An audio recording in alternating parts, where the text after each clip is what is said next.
This film could have been a low-budget philosophical drama, but found its way under the wing of a major Hollywood studio and transformed into a romantic fantasy comedy. It remains the crowning achievement of its creators, watched and rewatched by millions of viewers for over 30 years. Movies Inside Out presents Groundhog Day is a cult classic directed by Harold Ramis, starring Bill Murray as a cynical weatherman doomed to relive the same day over and over, eventually reevaluating his outlook on life. Why did filming the movie turn into a nightmare? Why did Murray need a deaf assistant? How did vampires influence the script? We'll answer these and many other questions in our new video. Sit back and enjoy as we begin. The creation story. The story of Groundhog Day began in 1990 when aspiring screenwriter Danny Rubin moved from San Francisco to Los Angeles to build a career in Hollywood. By then, he had several projects under his belt and had even sold his first screenplay, which was made into the lesser-known thriller Hear No Evil shortly before Groundhog Day.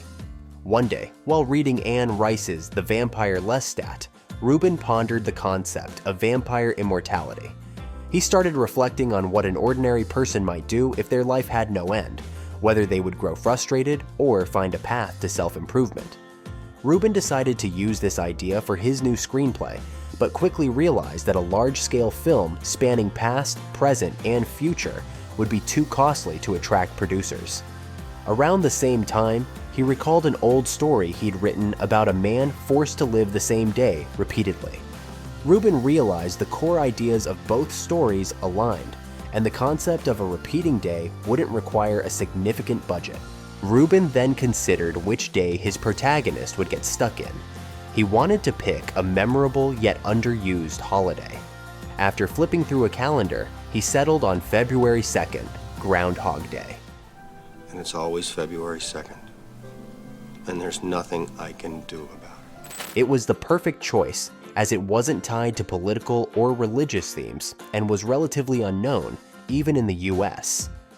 Incidentally, the tradition of predicting the arrival of spring based on animal behavior originated in Europe and was brought to America by German immigrants in the 18th century. By the late 19th century, Groundhog Day had become an official holiday celebrated in the town of Punxsutawney, Pennsylvania. Each year, on Gobbler's Knob, Punxsutawney Phil the groundhog is awakened. If he calmly exits his burrow, it signals an early spring, but if he sees his shadow and retreats, winter will linger for several more weeks. Writing the first draft of the screenplay took 8 weeks. Rubin spent the first 7 developing the plot and characters, and the 8th writing the script.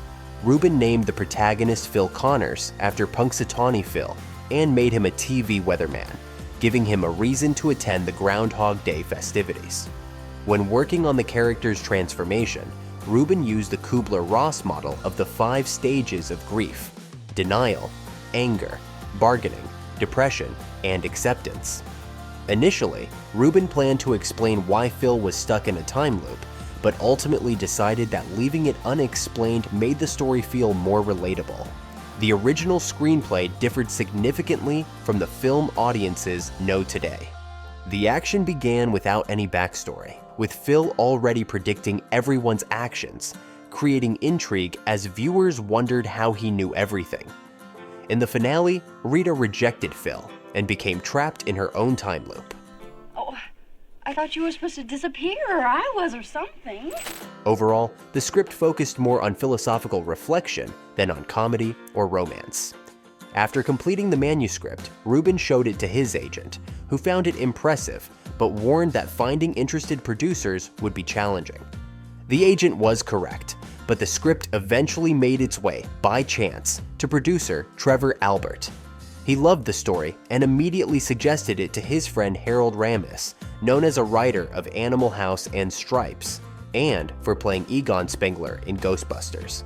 However, Harold Ramis's directing career hadn't been as successful, and his last film, Club Paradise, had been a flop. Harold Ramis wanted to move away from making lightweight comedies and tackle something more unconventional. Albert sensed Groundhog Day was exactly what Harold Ramis needed. Harold Ramis, however, was not as enthusiastic as Albert. He found the script entirely unfunny and agreed to direct only if Rubin's work could be reworked and rewritten. Meanwhile, an independent studio, IRS Pictures, also expressed interest in Groundhog Day. They offered Rubin a $3 million budget and promised his original concept wouldn't be altered.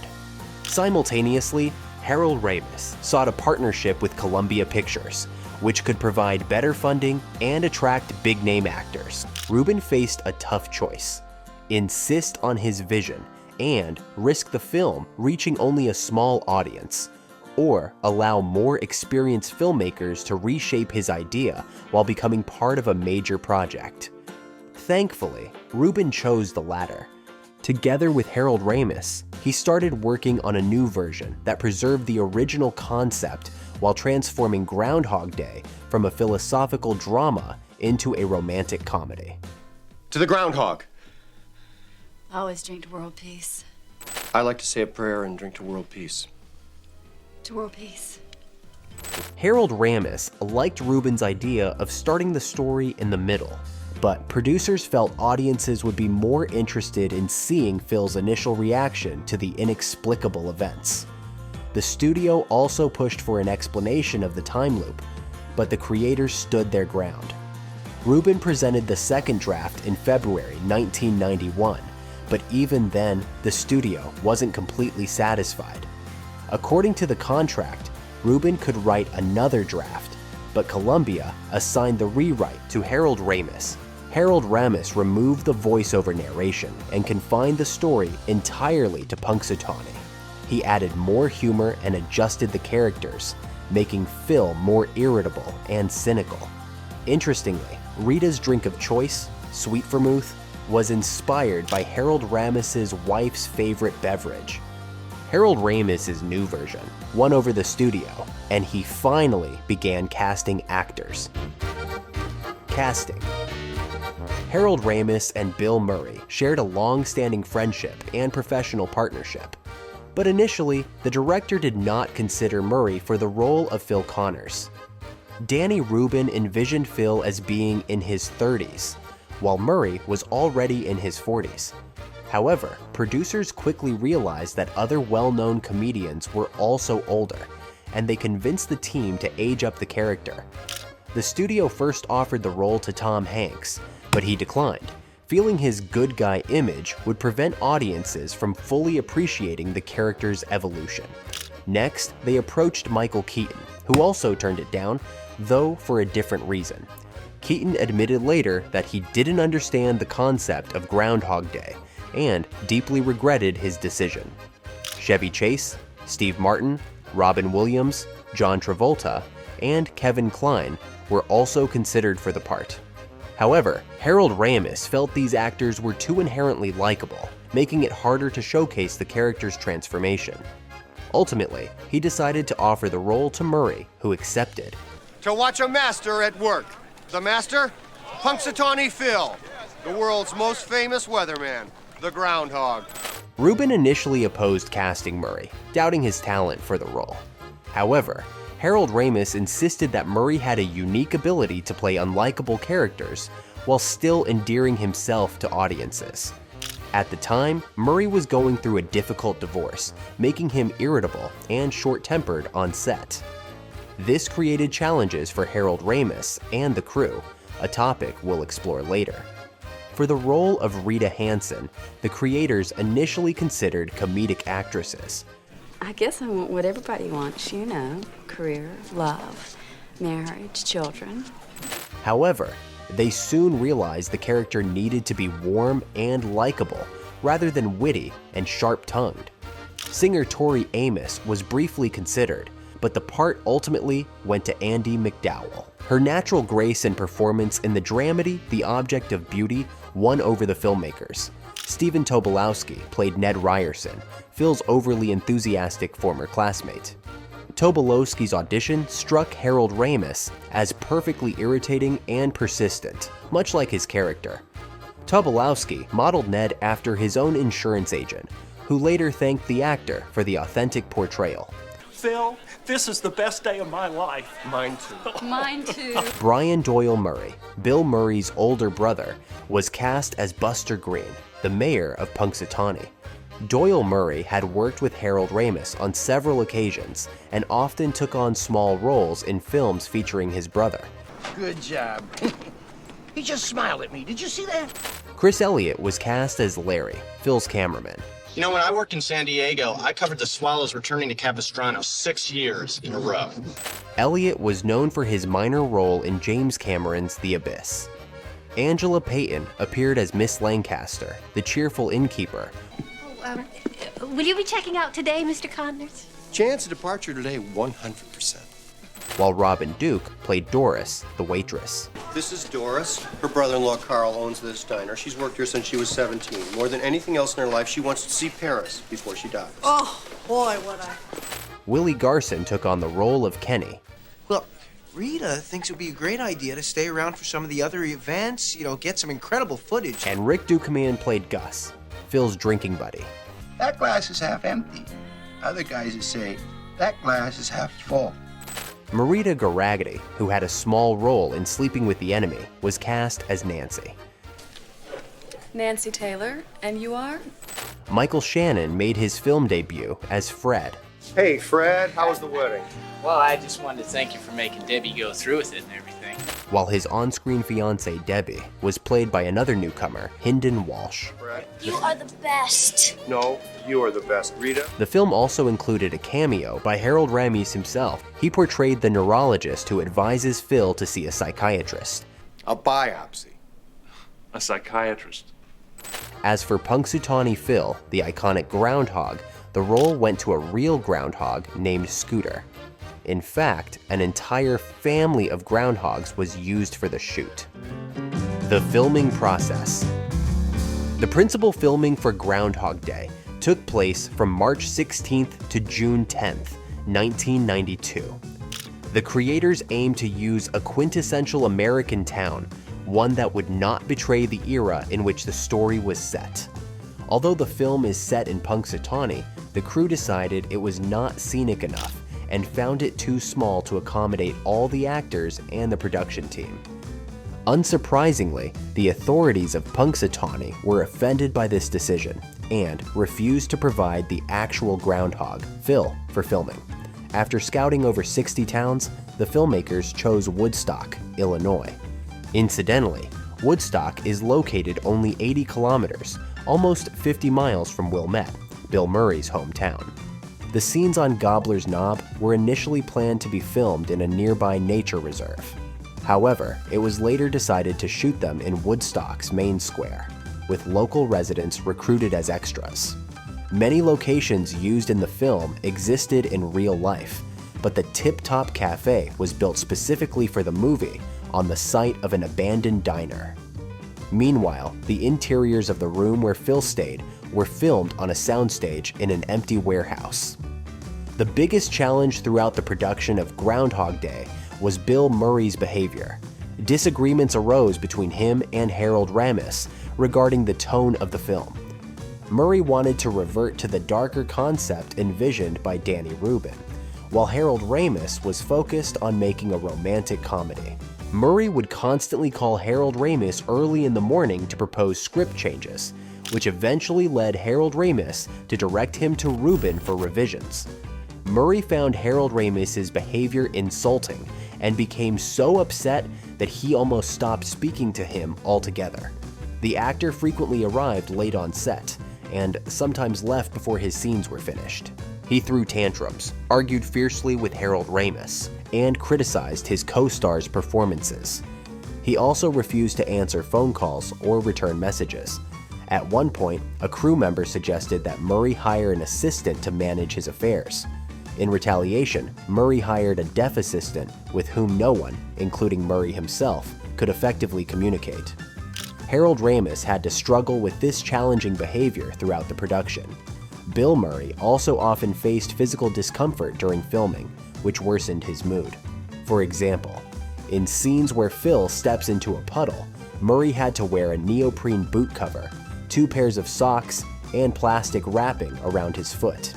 Even this did not keep his foot completely dry, forcing the costume department to use a hairdryer to prevent hypothermia. Despite filming during the spring and summer months, Woodstock often experienced cold weather. Oh, rise and shine, campers! Don't forget your booties because it's cold out there today.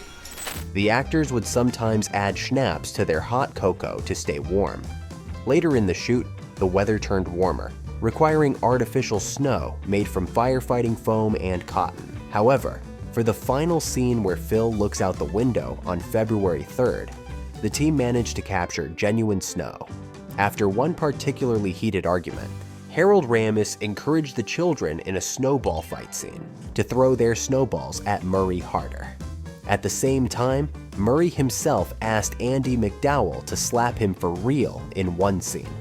In the diner scene where Phil gorges on pastries, Murray declined the suggestion to spit the food into a bucket between takes, thinking he could handle it. However, after eating just a few pastries, he began feeling unwell. Murray even had issues with the groundhog, Scooter. In a scene where Phil drives a car with the groundhog in his lap, the animal bit Murray's finger, piercing through a thick glove. During subsequent takes, Scooter bit him again in the same spot. This incident led to Murray needing a rabies vaccination, though, judging by his behavior on set, the vaccine didn't completely improve his mood. Take control of your actors or I will shut you down. Right before the bite, Murray ad-libbed the line, Don't drive angry. Don't drive angry. to address the fact that the groundhog had started to panic and tried to escape by climbing over the steering wheel. Murray frequently demonstrated his talent for improvisation throughout filming. Harold Ramis recalled that whenever he tried to give Murray specific direction, the actor would interrupt him by asking, "Just tell me, is Phil good or bad in this scene?" Using this simple distinction, Murray would intuitively understand how to play the scene. Before filming the scene where Phil hugs Ned, Murray informed Stephen Tobolowsky that he would stick to the script, but in the take, he acted completely differently. Tobolowsky, caught off guard, played along seamlessly. The scene where Phil reads poetry to a sleeping Rita was Murray's idea, inspired by an incident from his own life. After drinking too much champagne at his wedding, his wife fell asleep, and he read to her until he also drifted off. The line, Let's live here, wasn't in the original script, but Murray improvised it. The director loved it so much that it was left in the film. In the scene where Phil smashes the alarm clock, the clock was supposed to break upon impact, but it didn't. The crew ended up smashing it with a hammer instead. These clocks were custom built for the film, designed to display only 5:59 and 6:00, after which they played Sonny and Cher's I Got You Babe.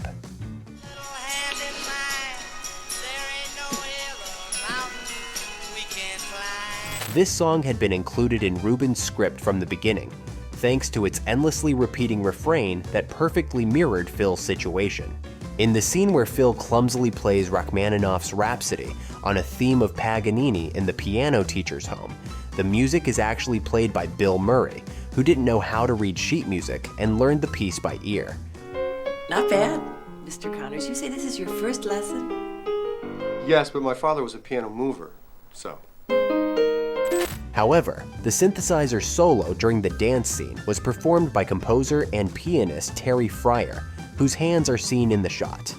The French poem Phil recites to Rita is actually from Jacques Brel's 1957 song La Bourrée de Célibataire, which translates to, "The girl I will love, like a fine wine, gets better with every morning." The ice sculptures Phil learns to carve were created by Randy Rupert, nicknamed the Wizard with a Chainsaw. Rupert owns a shop in Punxsutawney where he sells wooden sculptures every Groundhog Day.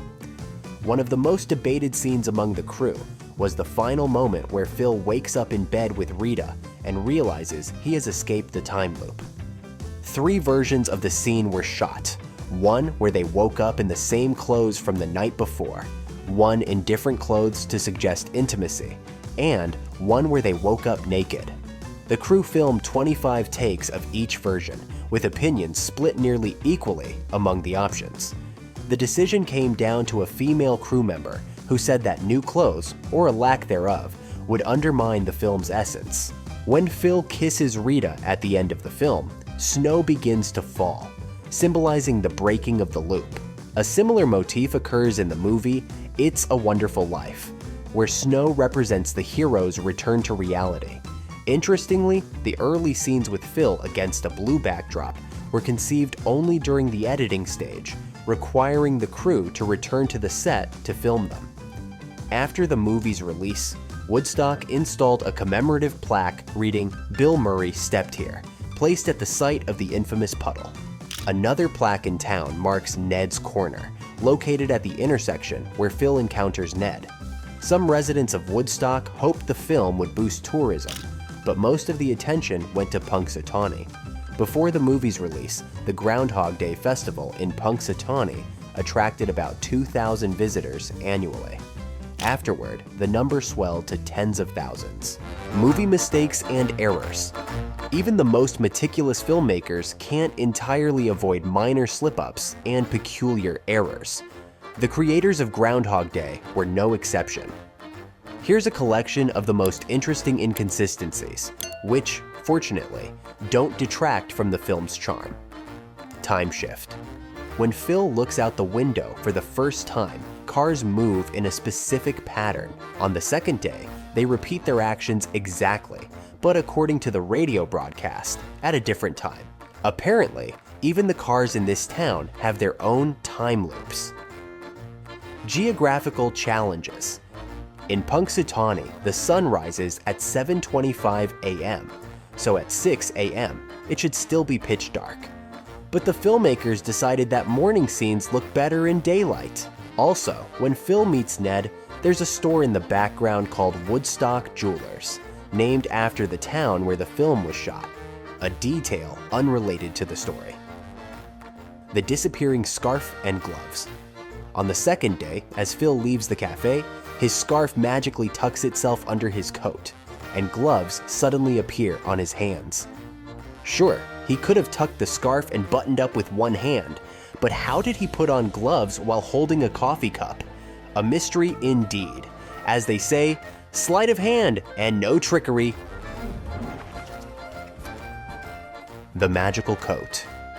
When Phil sits on the curb watching the armored truck, his unbuttoned coat suddenly fixes itself in the next shot. Car trouble. When the news van first begins chasing Phil, both headlights are intact. But when it stops at the quarry, the passenger side headlight is missing. Additionally, the flashing lights on the police cars randomly turn on and off between shots. The illusionist hero. The car Phil drives off the cliff suddenly appears empty as it plunges into the ravine.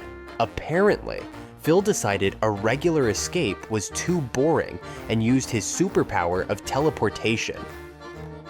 Unpredictable weather. During the groundhog napping scene, the weather alternates between clear skies and overcast in different shots. Similarly, when the women in the Cadillac with a flat tire stop near the curb, the close-up shows a wet tire, but in the wide shot, everything is dry. What mistakes or oddities in Groundhog Day caught your eye? Share your thoughts in the comments. Deleted scenes and behind the scenes of the film. As mentioned earlier, the original version of the Groundhog Day script was significantly different from the final film. While it's unclear how some of the deleted episodes would have looked, we can imagine a few of them. In Danny Rubin's script, the movie was supposed to open with an adorable scene of groundhogs snuggled together, followed by sweeping views of Pittsburgh, where Phil lives and works. Unlike the film, where Phil is aware of his upcoming assignment, his editor, named Holly, spends a long time convincing him to go to Punxsutawney to cover the Groundhog Day event. Later, Phil encounters his ex-girlfriend, Stephanie, who tells him that her astrologer predicted they were destined to spend their lives together. Phil dismisses her persistence, but she turns out to be more formidable than expected. Using spells and rituals, including burning Phil's alarm clock and business card, she places a peculiar time loop curse on him. Additionally, Phil was originally supposed to use more inventive methods to get rid of the groundhog. For instance, He throws a smoke bomb into the burrow and even shoots a container holding the groundhog with a pump-action shotgun. In the final version, he simply steals the truck transporting the animal. Beyond these unshot scenes, some existing sequences were cut from the movie because the creators deemed them unnecessary. For example, deleted moments included Phil bowling and playing billiards, Phil discovering his talent as a doctor, Phil waiting under Rita's hotel window, Phil rescuing a girl with a dog, Phil demolishing the heads of ice sculptures with a chainsaw. Now you can watch what was left behind the scenes of the film and what the atmosphere was like on the set. I would have done. Okay, yeah, I'm a boxer, see? Tyson, you're next, I want you, man. I'm gonna eat you for dinner. Harold? Ready? Harold, can you hear me? Yeah. Are you a director or a stylist? Okay, ready? All right. I'd like to dedicate this take to Peter, a guy who's kept me in focus more often than he hasn't. Thanks, man. I don't bathe that much. People give me a lot of space. I believe that. Worldwide recognition. The premiere of Groundhog Day took place on February 12, 1993. The film grossed nearly $71 million on a budget of $14.6 million, landing in the top 10 highest-grossing films of the year. However, its overall earnings were considered modest. Columbia Pictures made a net profit of only $32.5 million, while Bill Murray earned $10 million. Critics praised the movie for blending light comedic moments with a deeper philosophical narrative, its clear but subtle morale, and the excellent performances of Bill Murray, Andy McDowell, and Stephen Tobolowsky. Danny Rubin and Harold Ramis also received letters from enthusiastic viewers of various religious backgrounds, thanking them for perfectly illustrating their beliefs. Despite critical acclaim, major film awards largely overlooked Harold Ramis's work. Only the British Academy of Film and Television Arts honored Groundhog Day for Best Original Screenplay. The London Film Critics Circle also recognized the script, and the British Comedy Awards named it the Best Comedy Film. The Saturn Awards nominated the movie in 6 categories, with Andy McDowell winning Best Actress. Interestingly, in late 1993, Columbia Pictures launched an Oscar campaign for 9 of its films, including Groundhog Day, spending nearly $500,000 sending screener tapes to members of the Academy. Despite the effort, the film received no nominations. Danny Rubin later admitted to mixed feelings about the final product. While he was grateful to Harold Ramis and Columbia Pictures for believing in his material and making a great film, he felt that something was off about it. Rubin realized that succeeding in Hollywood required making compromises he wasn't ready for. He later co-wrote the modest dramedy SFW, but ultimately ended his Hollywood career, dedicating himself to teaching screenwriting in various film schools. The conflict between Bill Murray and Harold Ramis extended beyond the set of Groundhog Day. After the film's production wrapped, Murray completely cut off communication with Ramis, never explaining his behavior. I'm a guy. I'm not the guy. I don't think. Harold Ramis expressed deep regret about their estrangement, admitting he sometimes dreamed of them being friends again and working on a new project together. For the next 20 years, their interactions were limited to brief greetings at public events. However, in 2014, shortly before Harold Ramis's death, Brian Doyle Murray persuaded Bill to visit Harold. It's rumored they reconciled, and Murray even wrote an obituary, which he read during the Oscars ceremony. The exact nature of their falling out remains unknown, but mutual acquaintances speculated that Murray wanted to prove he could thrive outside his collaboration with Harold. Regardless, Groundhog Day stands as a pinnacle achievement for everyone involved in its creation. Despite his behavior on set, Bill Murray managed to win over costume designer Jennifer Butler, whom he married in 1997. However, they divorced in 2008, with Butler accusing Murray of domestic violence and substance abuse. Over time, Groundhog Day became more popular than it was upon release, eventually attaining cult status. The film is considered one of the greatest comedies of all time and continues to air on American television every February 2nd. Its title has become a cultural shorthand for monotonous, repetitive situations. While the movie wasn't the first to explore a time loop, it set the standard for the subgenre and inspired later fantastical comedies like Liar Liar, The Truman Show, and Click. In 2016, the Old Vic Theatre in London premiered a Groundhog Day musical with a libretto written by Danny Rubin. In 2020, Bill Murray, Stephen Tobolowsky, and Brian Doyle Murray reprised their roles in a Jeep commercial that aired during the Super Bowl. Interestingly, when Groundhog Day was released, critics at the Washington Post called it decent but not exceptional, predicting it would never make it into the National Film Registry of the U.S. Library of Congress. Ironically, in 2006, the film was preserved for future generations with the traditional justification of being culturally, historically, or aesthetically significant. So, what do you love most about Groundhog Day?